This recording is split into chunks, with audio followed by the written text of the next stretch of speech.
Okay. Alright, Assalamualaikum and good morning. So I'm going to show you on how to do example 2.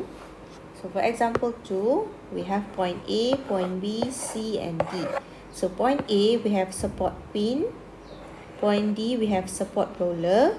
And we have a point load at point B and point C. So the dimension would be 1 meter, 2 meter and 3 meter.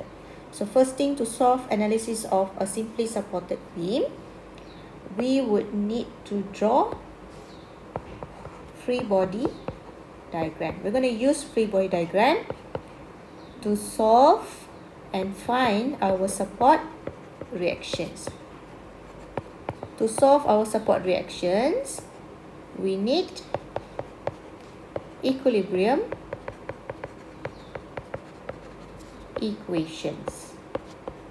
Okay, so what are equilibrium equations? Equilibrium equations are summation fx equals to 0, summation fy equals to 0, and summation of moment about any point is equals to 0. So this will be the summary to solve and find our support reactions. So for this question 1 is asking us to calculate support reaction at A and D. Support reactions here is at point A and point D. At point A, our support is pin. At point D, our support is roller.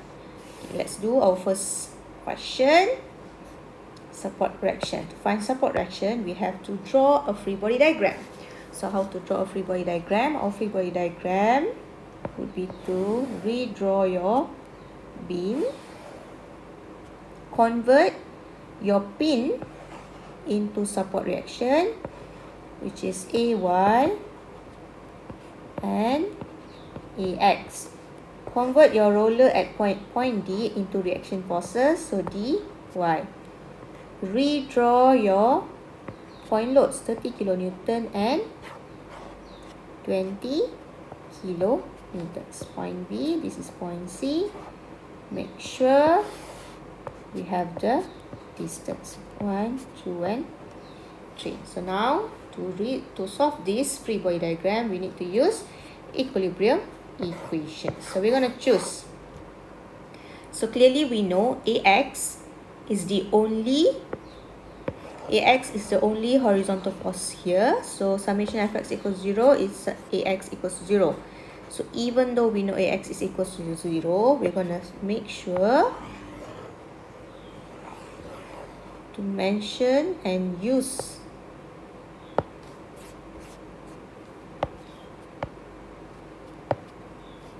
the equilibrium equations here. Okay, so let's start. So summation fx is equals to 0. So make sure to denote to the right is positive. Okay, sambung. So the only reaction force in horizontal yang kita ada dekat sini adalah AX sahaja. So AX would be equals to 0. So we have already known that AX is 0. Next, to find AY and DY, we can use summation of moment. So by using summation of moment, you can choose either point A or point D. I'm going to choose point A because by taking summation of moment about point A, I can eliminate AX and also eliminate AY. Okay, so let's try. So summation of moment about point A is equals to 0. Don't forget to denote which direction are you taking positive. Clockwise or anti-clockwise? Dua-dua boleh. You want to take clockwise as positive or anti-clockwise as positive, it's up to you. So for this question, I'm going to take clockwise as positive. Okay, so we'll start from point A. So there's no forces, so go to point B. So point B, we have a 30 kilonewton downwards. So from 30 kilonewton downwards, if I were to push 30 kilonewton downwards towards point this way, it will move or rotate clockwise. Agree? So if it moves clockwise, And our position here, we have also denoted here clockwise as positive. So force 30 kilonewton here would be positive. 30 kilonewton force would times with distance. Distance dia daripada mana? Our distance is from point B to point A. B to A is 1 meter. So take your 1 meter times your 1 meter. Done. So next, what do we have here?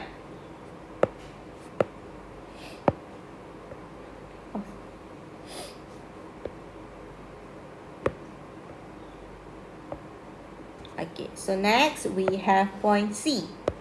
Now at point C is the same thing. If we were to push downwards at point C, it would move this way. It would move clockwise juga, kan? So if it moves clockwise, 20 kilonewton would also be positive. So sini kita tambah force 20 kilonewton times the distance. So perpendicular distance from point C. From point C to point A. Berapa antara A dan C? It is 3 meter. So we would take 3 meter. Okay. So time. So next, is there any other forces? Yes, we still have dy. So dy, from dy to ay, the distance would be 6 meter and dy is upwards. Dy is upwards. So if you were to push upwards here, if you were to push this way, it would rotate anti-clockwise. If it's anti-clockwise, here we would write it as negative. So here we would have negative dy and the distance would be 6 meter equals to 0. So by solving these equations, we would get dy as 15 kilonewton. Okay, so we have ax, we have dy. Can you find ay? You can use summation of fy equals to 0. I will take positive upwards. So for summation ay,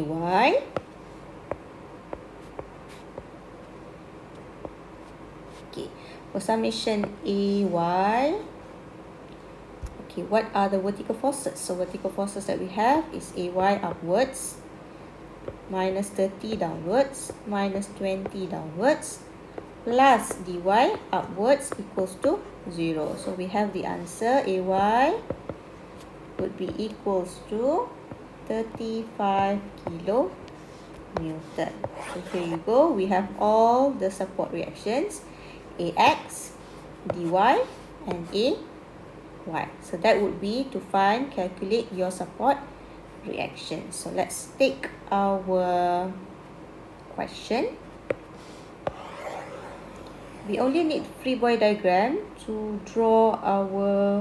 find out our support reactions, and after that we're not going to use our free body diagram anymore. Okay, I'm going to show you second question. Okay, our second question is to sketch shear forces and also bending moment diagram. So if this is our main question, I'm going to show you. Okay, so this is our question. First, okay, let's find our shear forces. To sketch shear force, we need to find shear force. Okay, shear force symbol is V. So V at point A, what are the vertical forces at point A? Vertical forces at point A is AY. Tadi kan kita cari kan? We have A, Y. At D, we have D, Y. Okay, so AY is upwards. Let's take the value. AY would be 35. DY would be 50.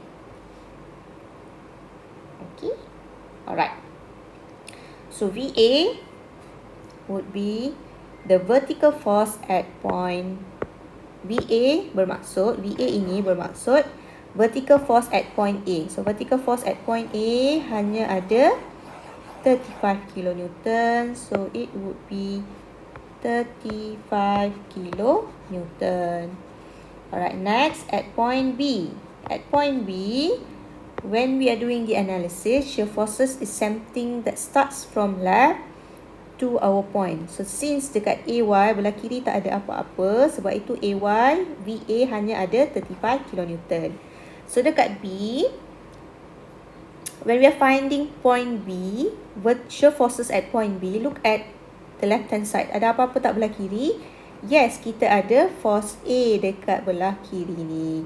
So at point B, start from left. So we have 35 upwards kan?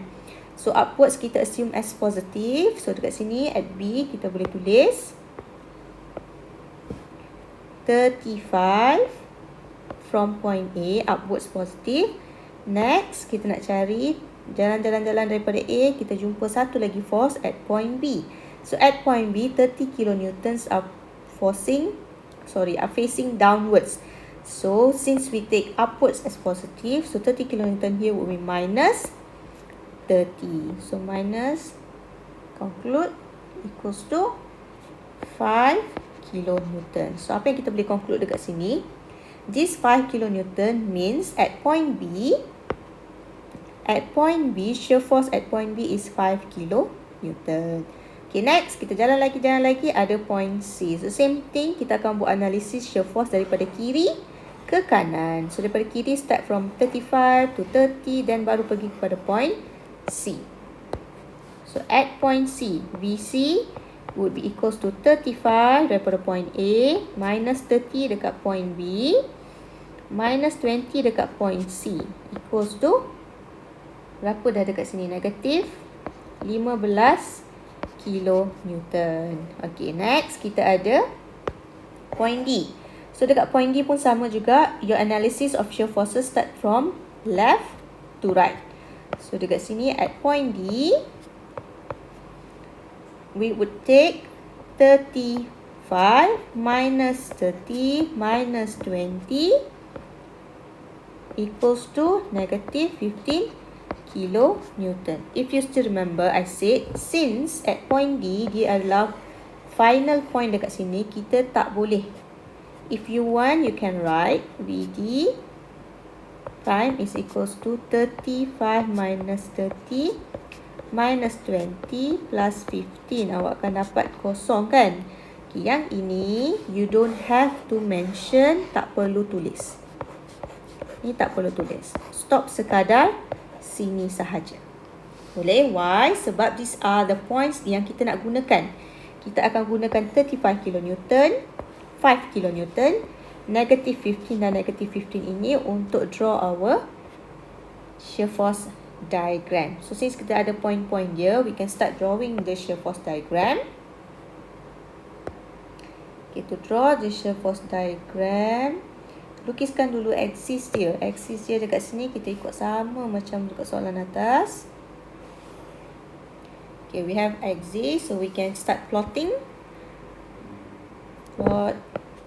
Okay, dekat point VA is 35 kilonewton. So let's say I'm going to take 35 kilonewton dekat situ. At point B, sekejap, let me lebih kurang point B dekat sini, point C dekat sini ya.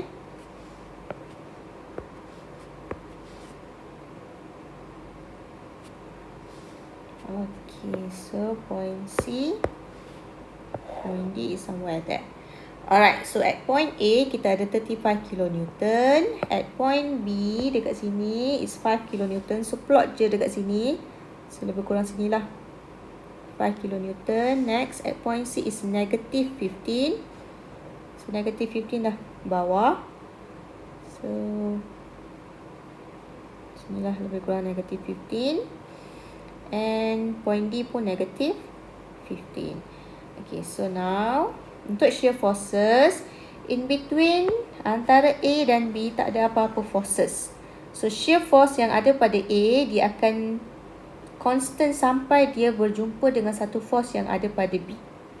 So when we are drawing, kita dah plot kan. Okay, dah once dah plot, sambung saja straight. Straight sampai jumpa B. Dekat B, it will be affected sebab ada dua force. Sebab itu kita tolak 35, tolak 30, dapat 5 kN. So dapat 5 kN, antara B dan C dia akan constant sampai dia jumpa point C. So dekat point C, sebab tu kita dapat negative 15. So sama juga negative 15 antara C dan D akan constant.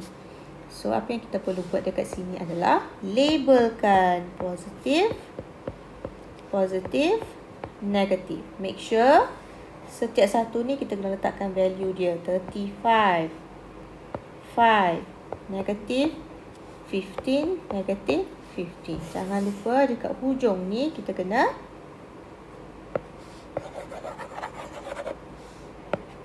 label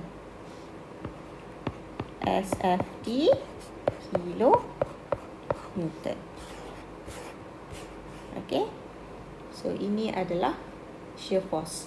Okay, once we are done with shear force, sekarang kita nak cari bending moment. Sebelum kita lukis bending moment, kita cari dulu value dia. Cari dulu bending moment. So bending moment pun sama juga, kita still akan cari untuk setiap point. So untuk based on our questions, kita nak cari untuk MA, M at A, since we are analysing from left. So bila kita berdiri pada point B, belah kiri A ada apa-apa tak? Tak ada. So at that point pun force itu dah jadi kosong. So moment itu akan jadi 0 kN meter. Next, moment at B. So left to right dia punya analisis hanya daripada kiri ke kanan. So kita berdiri pada B, dia analisis daripada kiri ke kanan. So force yang ada pada A adalah 35 kN. So 35, distance antara A dan B adalah 1 meter. Okay, tak perlu tulis meter tu Okay, 35 times 1 meter distance. Clockwise ke anti-clockwise? So kalau daripada A dia pusing ke arah atas, dekat A ni, kalau dia pusing ke arah atas, dia akan jadi clockwise kan? Dia akan pusing clockwise. So at point B, moment at point B daripada A adalah clockwise. So sebab tu dekat sini, kat sini kita just leave it as positive. Alright, next, at point B ada apa-apa lagi tak? Tak ada. Sebab apa? Sebab force ini, bila kita cari moment at point B, this force akan jadi kosong macam tu. Okay, so dah tak ada. So moment here would be equals to 35 kilonewton meter. Okay, once we are done, kita pergi pada next point. Next point kita adalah point C. Okay, nak cari pada point C. Moment at point C, as I've said tadi, analisis ini datangnya daripada kiri ke kanan. So daripada kiri kita ada point A, kita ada force B dan juga force C. Kalau kat sini ini akan jadi kosong kan, sebab kita berada di point C. B ini, distance dia daripada B ke C adalah 2 meter. Distance daripada A ke C adalah 3 meter. So kita start per satu dulu. So moment at C start from A, 35 kN. Darab distance dia tadi 3. Okay, tambah atau tolak? 35 kN tu akan jadi positif ke negatif? Dia akan jadi ikut pada direction of rotation dia. So dia akan jadi positif lah. Sebab daripada A, kalau kita tengok daripada A, kalau dia move, dia rotate, dia akan rotate clockwise kan. Okay, so dia adalah positif. So next, daripada point B, kalau dia nak rotate, dia akan rotate anti-clockwise. Nampak? Dia akan rotate this way kan. Akan jadi anti-clockwise. So B itu akan jadi minus. So minus force dekat B, which is 30, times the distance from B to C.